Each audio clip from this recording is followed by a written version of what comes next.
నడిచినా కూర్చున్నా మోకాళ్ళ నొప్పులు వస్తున్నాయా? ప్రాణ పెయిన్ క్లినిక్ లో అధునాతన చికిత్సతో మోకాళ్ళ నొప్పులు తగ్గించుకోండి. నమస్తే, వెల్కమ్ టు మనం టీవీ. మనం ఉన్నది మన కోసం. నేను వలి. ప్రస్తుతం లైవ్ లో జాయిన్ అయ్యారు ప్రముఖ రాజకీయ సామాజిక విశ్లేషకులు డాక్టర్ పెంటపాటి పుల్లారావు గారు. వారితో మాట్లాడదాం. పుల్లారావు గారు నమస్కారం సార్. నమస్కారం సార్, తెలుగుదేశం జనసేన పొత్తు ఏమన్నా బీటలు వారే పరిస్థితి ఏమైనా కనిపిస్తుందా? అసలు చివరి వరకు ఈ సహజ ఇట్లాగే కొనసాగే పరిస్థితి ఉందా లేదని ఒక అనుమానం అయితే కలుగుతుంది సార్. ఎందుకంటే టీడీపీ 2 స్థానాలు ప్రకటిస్తే జనసేన 2 స్థానాలు ప్రకటించారు. ఈ నేపథ్యంలో కొంత డౌట్ కొడుతుంది. మీ విశ్లేషణ ఏంటి సార్? ఇప్పుడు అలయన్స్ లో డౌట్ ఉంటుంది. ఆఖరి వరకు ఏం చేస్తారు, ఎవరు ఏం చేస్తారో మనం చెప్పలేం. అలయన్స్ అనేది ఇద్దరికి కావాలి. ఒక పార్ట్నర్ తెగ చేద్దాం అనుకుంటే కుదరదు, ఇంకో పార్ట్నర్ కొద్దిగా నీరసంగా ఉన్నాడు, మన అడ్వాంటేజ్ తీసుకుందామంటే కుదరదు. అనేది కంటే ముఖ్యం పొగరు, ఓవర్ కాన్ఫిడెన్స్ ఎవరిలో అయినా వస్తే కుదరదు. రాజకీయాల్లో ఎవరేం చేస్తారో చాలా కేర్ఫుల్ గా ఆఖరి వరకు వెళ్ళాలి. ఇప్పుడు ఏం చూసే మనం, నరేంద్ర మోడీ, అమిత్ షా 2 సంవత్సరాల క్రితం నితీష్ కుమార్ బీహార్ నుంచి పోయాడు వాళ్ళ గవర్నమెంట్ నుంచి. ఎందుకంటే వాళ్ళు సరిగ్గా ఆయనతో ప్రవర్తించలేదు. ఆయన చిన్న పార్టీ అయినా వెళ్ళిపోయాడు. అది మనం జ్ఞాపకం పెట్టుకోవాలి. రాజకీయ ఎందుకు వెళ్ళిపోయాడు నితీష్ కుమార్ కి వ్యతిరేకంగా ఉన్న మనుషులందరినీ బీజేపీ లిస్ట్ లో మంత్రులు చేశారు. ఆయనకు కావలసిన వాళ్ళందరినీ మినిస్ట్రీ తీసేశారు, వెళ్ళిపోయాడు. ఇవాళ నితీష్ కుమార్ పెద్ద థ్రెట్ గా నరేంద్ర మోడీకి అయిపోయాడు. చిన్న పార్టీ అయినా ఆయన వస్తే మళ్ళీ గవర్నమెంట్ వస్తుంది నేను చెప్తున్నా. అందువల్ల ఇక్కడ పాఠం ఏంటంటే పొగరు లేకపోతే తెలివితేటలు ఎక్కువ అందరికి, అవి ఎవరికి తెలివితేటలు తక్కువ లేవు. ఒక వ్యక్తికి ఎక్కువ ఉన్నాయి, ఒక ఎక్కువ తక్కువ లేవు. పొగరు కూడా ఎవరికి రేషన్ చేసి లేదు. ఆ కొద్దిగా కాన్ఫిడెన్స్ వస్తే ఓలాగా ఉంటారు, అని పోతే ఇంకోలాగా తల ఉంచుకొని కూర్చుంటారు రాజకీయ నాయకులు. అందువల్ల ఎవరు చేసేది తప్పు. ఇలాంటి తప్పు ఎందుకు వచ్చింది వాళ్ళ మధ్యన?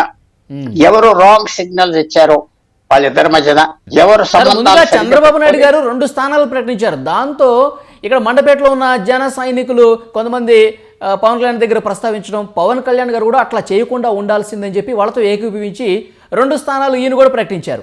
ముందు బీజం వేసిన చంద్రబాబు నాయుడు గారే ఎట్లా చూడాలి? ఆయనదే తప్పుగా చూడాల్సిన అవసరం ఉందా? తప్పు అని చెప్పట్లేదు. మరి ఆయనకి ఏం సిగ్నల్ ఇచ్చారో మనకు తెలియదు కదా.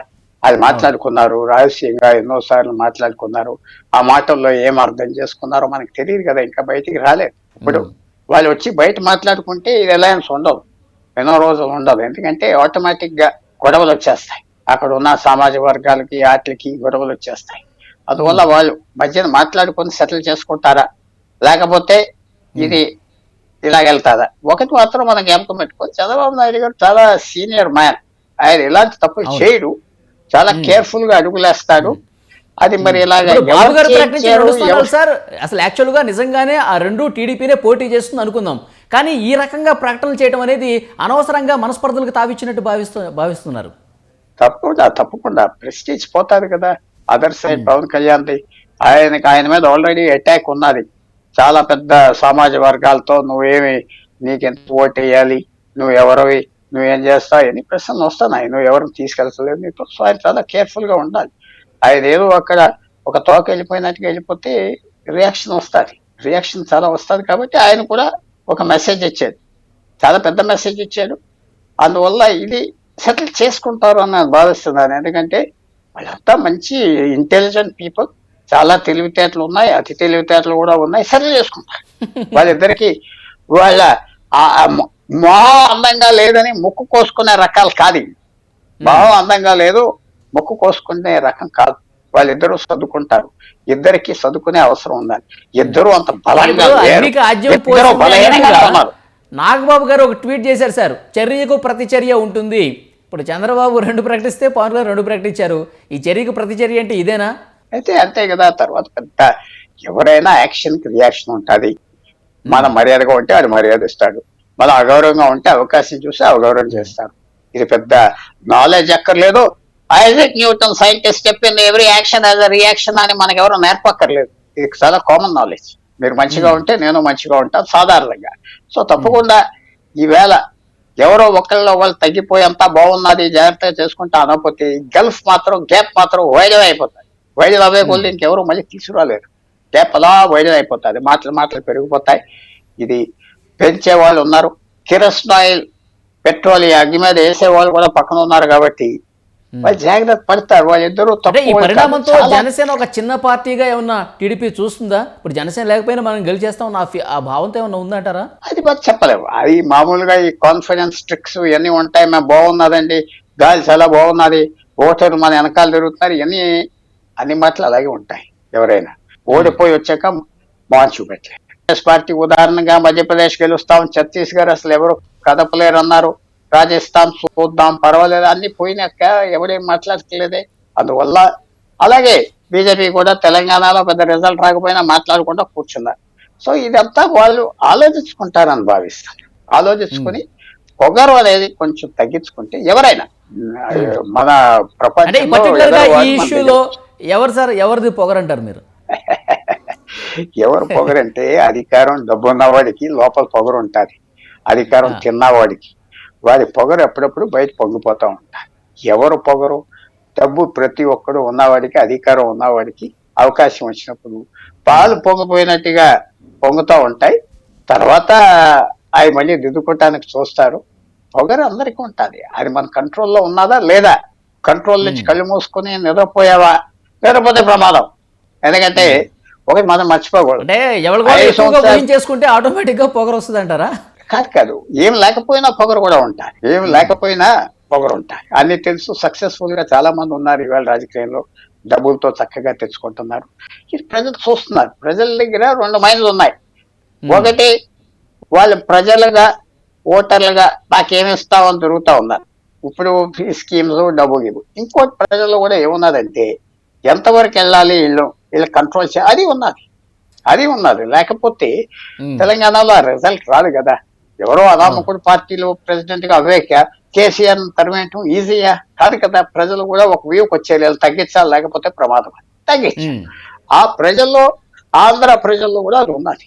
కొంతవరకు సహిస్తారు, కొంతవరకు విసుకొచ్చాక పోగిపోతారు. ఆ స్టేజ్ వచ్చిందా రాలేదా మనకు చెప్పలేం. అందుకనే ఎలక్షన్ పెట్టారు. కానీ తప్పకుండా కొంచెం హద్దులో ఉండి మాటలు, వేషాలు, ఎవరైనా పాలిటిక్స్ లో కేర్ఫుల్ గా ఉంటే అధికారం వస్తారు. బీహార్ పరిణామాలను కూడా ప్రస్తావించారు సార్. బీహార్ లో ఆయన నితీష్ కుమార్ మళ్ళీ బీజేపీ వైపు టర్న్ అవుతున్నట్టుగా వార్తలు మనం చూస్తూ ఉన్నాం. బీజేపీ మైండ్ గేమ్ అన్నా ఏపీలో కనిపిస్తుందా? బీజేపీలో లైన్లో ఉన్నారు జనసేన అధినేత పవన్ కళ్యాణ్ గారు. ఆయన వెనకుండి ఏమన్నా ప్లాన్ ఏమన్నా జరుగుతుందని అనుమానం చూడాల్సిన అవసరం ఉంది అట్లా? నితీష్ కుమార్ కనుక బీజేపీ పక్కన వస్తే బీజేపీకి ఆంధ్రప్రదేశ్, తెలంగాణలో ఒక్క ఎంపీ కూడా అక్కర్లేదు, మెజారిటీ వచ్చేస్తారు. అది జ్ఞాపకం పెట్టుకోవాలి. ఎప్పుడైతే నితీష్ కుమార్ మనకు కనపడిందంతా ఆయన ఓటం అంతా వెళ్ళిపోతున్నాడు. ఎందుకంటే ఆయన కూడా అవమానం చేశాక వీటికి దిక్కు లేదు, మనతోనే ఉంటాడు అనుకున్నారు కాంగ్రెస్ పార్టీ. యాదవ్ మళ్ళీ బీజేపీకి ఎలాగెళ్తాడు? కానీ 3 నెలలు బట్టి బీజేపీ తలుపులు తీసి మాట్లాడుతుంది. ఆయనతో నీకు కావాల్సిన చేస్తాం, వచ్చే మర్చిపో అని చెప్తే జరుగుతూ ఉన్నాయి. సో నితీష్ కుమార్ దిక్కు లేదనుకున్నాడు, దిక్కున్నారు. ఇక్కడ కూడా చంద్రబాబు నాయుడుకి దిక్కు లేదన్నో, పవన్ కళ్యాణ్కి దిక్కు లేదన్నో, బీజేపీకి దిక్కులేదు. బీజేపీ కనుక నితీష్ కుమార్ ఆ పక్కనకి వెళ్ళిపోతే ఇక్కడ ఎవరు అక్కర్లేదు, ఓటిగా పోటీ చేసుకుని పోతారు, ఓడిపోయినా పర్వాలేదు. సో అందువల్ల బీజేపీ తోకను పట్టుకుని తిప్పగలిగినంత శక్తి ఏం లేదు, అంత మేధావులు లేరు, అంత వాల్యూ ఉన్న వాళ్ళు కూడా ఉన్నారా? లేకపోతే 1% అంటే ఇండియా కూటమిలో ఎట్లయితే వస్తుందో బీజేపీ ప్లాన్ గా చెప్తూ ఉన్నారు. ఇక్కడ కూడా టీడీపీ, జనసేన దీన్ని కూడా చీల్చి బీజేపీ, జనసేన మాత్రమే పోయే విధంగా ఏమన్నా నడుస్తుందా వ్యవహారం అని? అది నేను చూడలేదు. అది పవన్ కళ్యాణ్ చాలా షూడ్ మ్యాన్. షూడ్ తర్వాత ఇంకో వర్డ్ వస్తుంది, ఆ వాదం చాలా షూడ్ మ్యాన్ అన్ని తెలుసు. ఆయన ధైర్యం కూడా ఉన్నది, షూడ్ మ్యాన్. కాబట్టి ఆయన కూడా ఇది కంట్రోల్, యాగిని కంట్రోల్ చేసుకుంటాడు. చంద్రబాబు నాయుడు చేసుకుంటున్నట్టుగా చేసుకుంటాడు. తప్పదు చంద్రబాబు నాయుడు. ఎందుకంటే ఈసారి ఎలక్షన్ ఓడిపోతే తెలంగాణ, ఆంధ్రాలో ఆ పరిస్థితి ఏంటో అందరికి తెలుసు. సో ఆయన చేసుకుంటాడు. అది మరి చూడాలి. పవన్ కళ్యాణ్ గారు ఇంకో మాట కూడా అన్నారు సార్, ఎన్ని అవమానాలు జరిగినా, ఎవరు ఎంత ఇదిగా మాట్లాడినా సరే టీడీపీతోనే పోతాము, ఈ వైసీపీని, జగన్ ప్రభుత్వం పోగొట్టడమే మన లక్ష్యం, కాబట్టి ఎన్ని అవాంతరాలు ఎదురైనా మనం అట్లాగే ముందుకు సాగిపోదామని కూడా అన్నారు ఆయన. మరి అది అన్నాకే ఇంకేమున్నది, ఇంకా సెటిల్ అయిపోయినట్టే కదా. అవును. ఇంకా దీంట్లో ఇంక తగదే ఉన్నది, ఇంక తగదే చిన్న పార్టీగా చూడకండి, మాకు గౌరవప్రదంగా మాకు ఇవ్వాల్సిన స్థానాలు ఇవ్వండి అని ఆ చొరకలు కూడా వేస్తున్నారు. అదే ఇస్తారు. అది దాన్ని బట్టి వాళ్ళ సంబంధాలు ఎలా ఉన్నాయి, ఎవరి సంబంధం ఏంటి, అది కూడా అర్థమైపోతాయి. సో అందువల్ల తప్పకుండా వాళ్ళు ఎప్పుడైతే పవన్ కళ్యాణ్ గారు ఈ మాట అన్నారో ఆ మాటకి చక్కగా వాళ్ళు కూడా రియాక్ట్ అవుతారు. ఈ సంబంధం ఎలక్షన్ వరకు గ్యారెంటీగా వెళ్తాది. తర్వాత వేరే విషయాలు వేరే వ్యవహారాలు జరగవచ్చు. సో అందువల్ల ఇది అందరికీ జ్ఞాపకం ఏంటంటే రాజకీయంలో నువ్వు అవసరం ఉన్నంత వరకు వాడుకుంటారు, అవసరం లేనప్పుడు వదిలేస్తారు. చూస్తున్నాం కదా ఎక్కడైనా మీకు అవసరం ఉన్నప్పుడే వాడుకుంటా. సో ఎవరు సార్ అవసరం ఢిల్లీ ఎవరికి పెద్దలతో ఉండాలి, మీటింగ్స్ ఎప్పుడు కూడా ఉన్నాయండి వదిలేస్తారు. సార్ పవన్ కళ్యాణ్ గారితో. అంటే పొత్తు కుదుర్చుకుని ఏపీలో అడుగు పెడతారా అనేది చూడాలి. బీజేపీ టీడీపీ జనసేన ఈ పొత్తు కన్ఫర్మ్ అయిపోతుందని చెప్పి 1-2 రోజుల్లో క్లారిటీ వస్తుంది అంటున్నారు. ఎలా ఉండే ఛాన్స్ ఉంది సార్? రావచ్చు. నేను ఇంకా పార్లమెంట్ సెషన్ అవ్వేక వస్తానని నేను భావిస్తాను. పార్లమెంట్ సెషన్ 1 ఫిబ్రవరి స్టార్ట్ అవి ఉన్నది, అది అవ్వేక వస్తుంది. అప్పటి వరకు బడ్జెట్ పాస్ చేయాలి, అన్ని పాస్ చేయాలి. వైఎస్ఆర్సీపీ సహాయం కావాలి. వాళ్ళకి మధ్యన ఉన్న పొత్తుల వల్ల బీజేపీకి వైఎస్ఆర్సీపీకి ఉన్న సంబంధాల వల్ల అంతవరకు జరుగుతాయి. అప్పుడే అనౌన్స్ చేస్తారని నేను అనుకోవట్లేదు. తొందరపడి అనౌన్స్ చేస్తే పరిణామాలు వస్తాయి. ఓకే, ఇప్పుడు ఎట్లా ఉండిపోతుంది సార్ నెక్స్ట్ పరిణామాలు? అంతా సాఫీగానే సాగుతుందంటారా టీడీపీ జనసేన పొత్తు?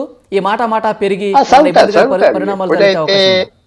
ఎప్పుడైతే పవన్ కళ్యాణ్ గారు ఏం చేసినా పర్వాలేదు అన్నాడో ఇంకెందుకు సాఫీ జరగదు? సాఫీగా జరుగుతుంది. ఇది కొంచెం సీక్రెట్ గా మాట్లాడుకుని ఇలాంటి బయటికి తూలిపోయే అనౌన్స్మెంట్స్ రావు. కొంచెం కేర్ఫుల్ గా ఉంటారు.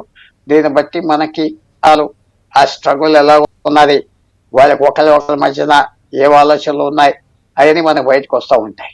చూడాలి. ఎందుకంటే తప్పకుండా టీడీపీకి 175 స్థానాలు పోయినసారి పోటీ చేశారు. ఈవేళ 30, 40, 50 తగ్గుతారా? తగ్గితే ఎక్కడెక్కడ తగ్గుతారు, ఏ సామాజిక వర్గాలు తగ్గిస్తారు అవన్నీ చూడాలి. ఇంకా టైం ఉన్నది, ఇంకా 2 నెలలు టైం ఉన్నది. అదర్ సైడ్ కూడా గవర్నమెంట్ ఉన్నది కదా, పార్టీ కూడా ఉన్నది కదా వైఎస్ఆర్సీపీ, వాళ్ళు కూడా పోరాడతారు, వాళ్ళు కూడా వ్యూహాలు తీసుకొస్తారు. వాళ్ళు ఏం చేస్తారో చూడాలి. అదే ఇది ఒక ఇంట్రెస్టింగ్ ఫైట్ గా ఉండాలి. ఓకే, చూద్దాం సార్ భవిష్యత్ పరిణామాలు ఎలా ఉంటాయి అన్నది ఇంకా ఎంత వేగంగా మలుపులు తీసుకుంటుందో చూడాలి. Thank you very much Pentapati Pullarao గారు. Thank you.